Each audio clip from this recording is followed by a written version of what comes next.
The national struggle in Aceh is, and will continue to be, to achieve our dream, and that is absolute independence from Indonesia.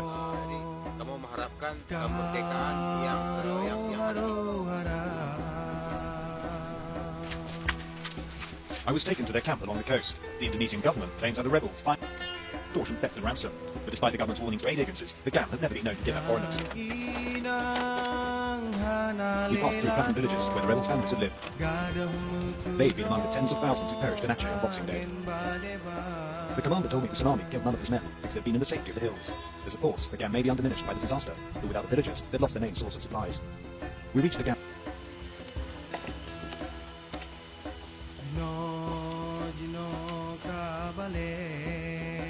The tsunami has brought the eyes of the world to this most devoutly Muslim part of Indonesia. The GAM know it could be a turning point in the war.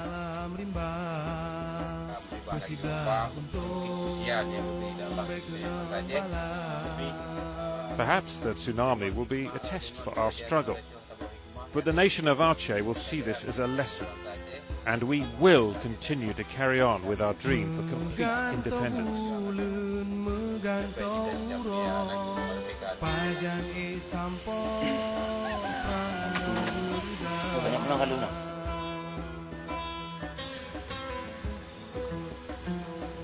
At dawn, this guerrilla camp seemed almost idyllic, and a world away from the violently scarred landscape below.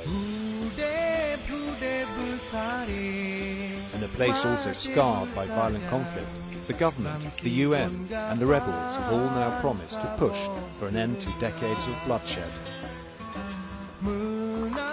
The GAM declared a temporary ceasefire the day after the tsunami, but even as the government talked peace, its troops were sweeping the hills.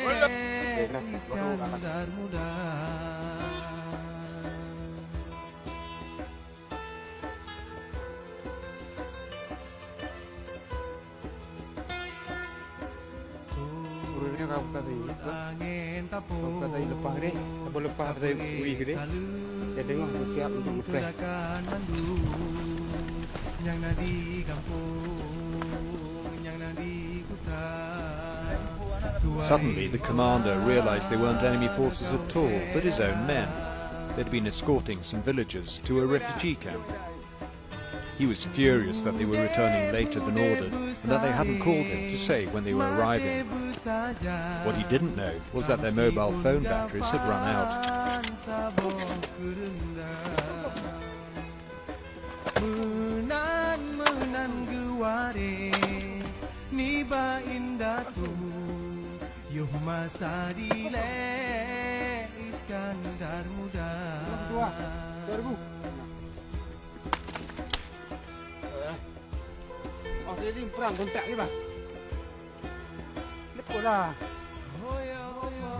Commander Muharrem said he'd let the men off lightly because of my presence.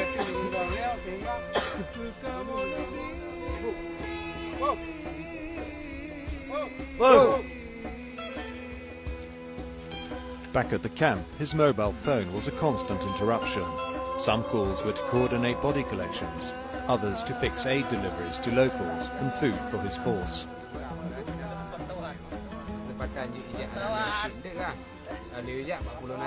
If you have time, please send 40 packets of rice. I have to go. My mobile phone battery is dying.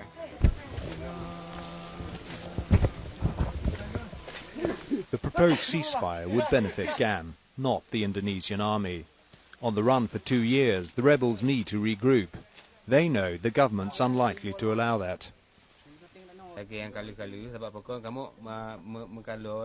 At some point, they'll attack us again. We have learnt to expect this from our previous experiences.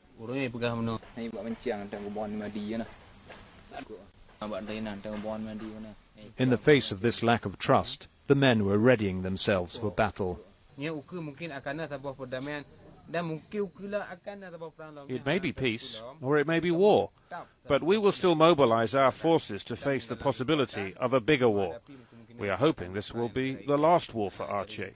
Hopefully, as a result of the tsunami tragedy, the international community will help the Achenese people get absolute independence.